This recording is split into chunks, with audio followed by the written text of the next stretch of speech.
میں تو حیرت میں ڈوب جاتا ہوں جب خواتین ہاتھوں میں پلے کارڈ اٹھائے میرا جسم میری مرضی کا نعرہ لیے میدان عمل میں کود پڑتی ہیں، اور پھر اس سے بڑے دکھ کی بات یہ ہے کہ ہمارا میڈیا ان کے پیچھے کسی نہ کسی انداز سے کھڑا ہو جاتا ہے اور ایک ماحول پیدا کیا جاتا ہے کہ اس کی زیادہ سے زیادہ تشہیر ہو۔ میرا معاشرہ، میرا دین، میری مشرقی روایات، میرا کلچر، میرا تمدن، میری تہذیب اس کی حمایت نہیں کرتا۔ میرا دین تو مجھے اس بات کا سبق دیتا ہے، میری بہن کو، میری بیٹی کو، میری ماں کو، میری بیوی کو میرا دین یہ سبق دیتا ہے کہ وَلَا تَضْرِبْنَ بِأَرْجُلِهِنَّ لِيُعْلَمَ مَا يُخْفِينَ مِنْ زِينَتِهِنَّ، کہ وہ اتنے زور سے قدم بھی نہ رکھیں کہ ان کے پاؤں میں پڑے ہوئے پازیب کی چھنکار غیر مرد کے کانوں تک پہنچے۔ جو اسلام اپنی شہزادیوں کے پاؤں میں پڑے ہوئے پازیب کی جھنکار بھی غیر مرد تک جانے سے روکتا ہے، تو کیسے گوارا کیا جا سکے کہ ٹھمکے لگا کے عورتیں ہاتھوں میں پلے کارڈ اٹھائے بلند آواز سے نعرے لگا رہی ہوں اور جو ہے وہ دھمک دھمک کر کے جو ہے وہ اپنے حقوق مانگ رہی ہو۔ تم حقوق کس سے مانگتے ہو؟ محمد عربی نے تمہیں 14 صدیاں قبل حقوق دیے،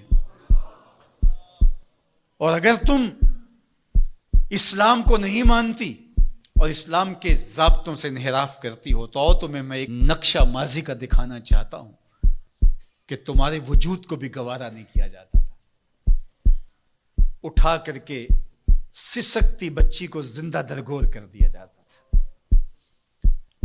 بھائی اس لیے کاٹ دیتا تھا کہ کل کوئی میرا بہنوئی نہ کہلائے۔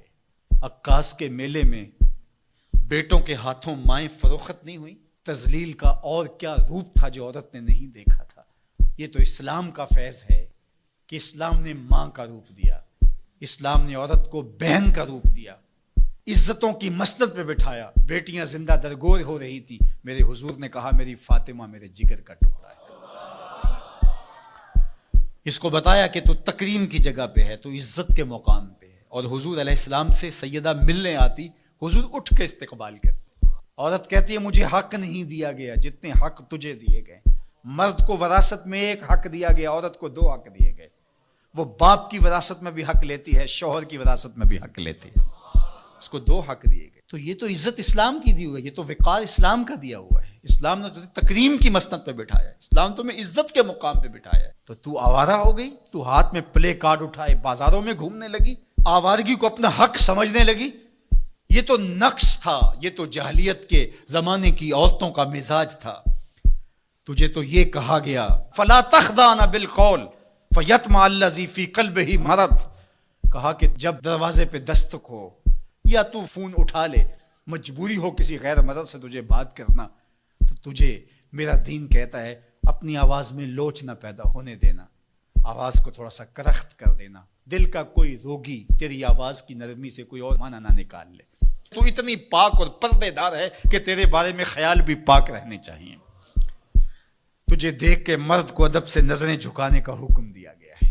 نگاہیں نیچی کر لو، محمد کی شہزادی آ رہی ہے، نگاہیں نیچی کر لو، فاطمہ کی بیٹی آ رہی ہے، نگاہیں نیچی کر لو، عائشہ کی بیٹی آ رہی ہے۔ تو عزت کے مقام پہ بٹھائی گئی، تو کس نے تجھے آوارہ کر دیا؟ کس نے تجھے بد چلن کر دیا؟ چند ٹگوں پہ، چند ملکوں کے سرمائے پہ، اور چند آوارہ عورتوں کے کہنے پہ جو مغرب کی وظیفہ خور ہیں اور جو نہ نظریہ پاکستان کو مانتی ہیں اور نہ ہی نظریہ اسلام کو مانتی ہیں، ان کے کہنے پہ تو ان کے ساتھ جا کے کھڑی ہو گئی۔ پلٹا واپس، تیری راہیں تیرا دین دیکھ رہا ہے۔ یہ 4 دن کی زندگی ہے، یہ بکھر کے ٹوٹ جانے والی سانسیں ہیں۔ آ جا، تیرا دین انتظار کر رہا ہے، تیری نسلیں تیرا انتظار کر رہی ہیں۔ بطول باش و پنہا شو ازیں اثر کہ در آغوش شبیر بگیری۔ اقبال نے کہا بہن بطول بن جا اور زمانے کی نگاہوں سے پوشیدہ ہو جا، پھر تیری آغوش میں بھی حسین کے جانشین پیدا ہوں گے۔